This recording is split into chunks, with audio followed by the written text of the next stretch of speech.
আমলওয়ালাদের সাথে বসলে আমলের দিকে নিজের নফস দাবিত হয়, ভালো মানুষের সাথে থাকলে ভালো হওয়া যায়। ঠিক না? ঠিক না বলেন? আপনি যদি কামারের দোকানে যান, আপনাদের মাদারীপুরের পুরান বাজারে কামারের দোকান আছে না নাই?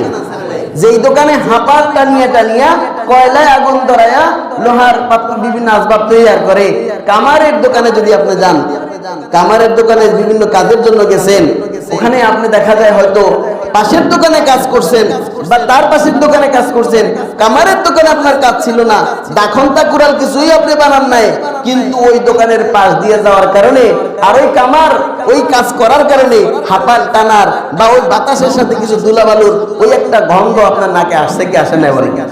আসছে কি আসে না বলেন? একটা গন্ধ, একটা বাতাস কিন্তু আপনার কাছে আসছে। আর আপনি যদি আতরের দোকানে যান, আপনি যদি আতর ক্রয়ও না করেন, আতর নাও কেনেন, আতরের দোকানের পাশ দিয়ে গেলে আপনার নাকে একটা গ্রান, একটা খুশবু আছে না নাই? হ্যাঁ ভাই, আল্লাহ ওয়ালাদের সাথে বসলে, ভালো মানুষের সাথে বসলে, ঈমান আছে যার তার কাছে বসলে, আমল ভালো যার তার কাছে বসলে, আপনার আমার মধ্যে তার একটা প্রভাব, একটা আসর আছে না নাই? এজন্য এই ইমানি মার্কাজে এত দূর থেকে ইমানের ফেরিওয়ালারা ইমানকে ফেরি করবে, আমরা সেখানে কি একটু বসবো? আল্লাহ তৌফিক দান করে, বলেন আমিন। এজন্য বলে ইযা তুলিয়াত আলাইহিম আয়াতুহু যাদাতুহুম ঈমানা।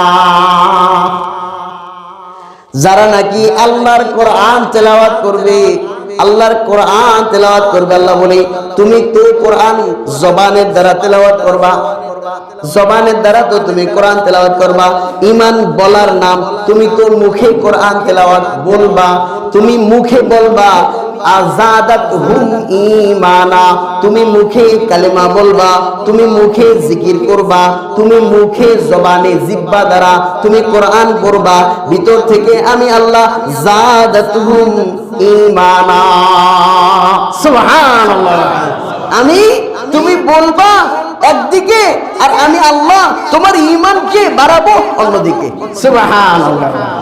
ওয়াইদা তুলিয়াত আলাইহিম আয়াতুহু, যদি কিছু কিছু কোরআনের আয়াত তেলাওয়াত করো, অল্প অল্প কোরআনের আয়াত তেলাওয়াত করো, কিছু কিছু সময়, অল্প সময়, কিতাব বলার লাগি মাত্র 5 মিনিটও যদি কেউ ফজরের নামাজের পরে 5 মিনিটও যদি কেউ কোরআন তেলাওয়াত করে, তো আল্লাহ এই কোরআন তেলাওয়াতের বদলা 5 মিনিটও কেউ যদি জিকির করে, তো আল্লাহ জিকিরের বদলা আল্লাহ তার ঈমানকে বাড়ায় দেয়, সুবহান, ঈমানকে বাড়ায় দেয়। এজন্য ঈমান বলার নাম, ঈমান মুখে বলো, বারবার বলো, সর্বহালতে বলো, নিঃশ্বাসে নিঃশ্বাসে বলো। ঠিক না? ঠিক না বলেন? এক শ্বাস ফেলছি তো ঈমান বলার মাধ্যমে, এক শ্বাস নিছি তো ঈমান বলার মাধ্যমে, ঈমান বলার মাধ্যমে, জিকির করার মাধ্যমে, আল্লাহ স্মরণ করার মাধ্যমে।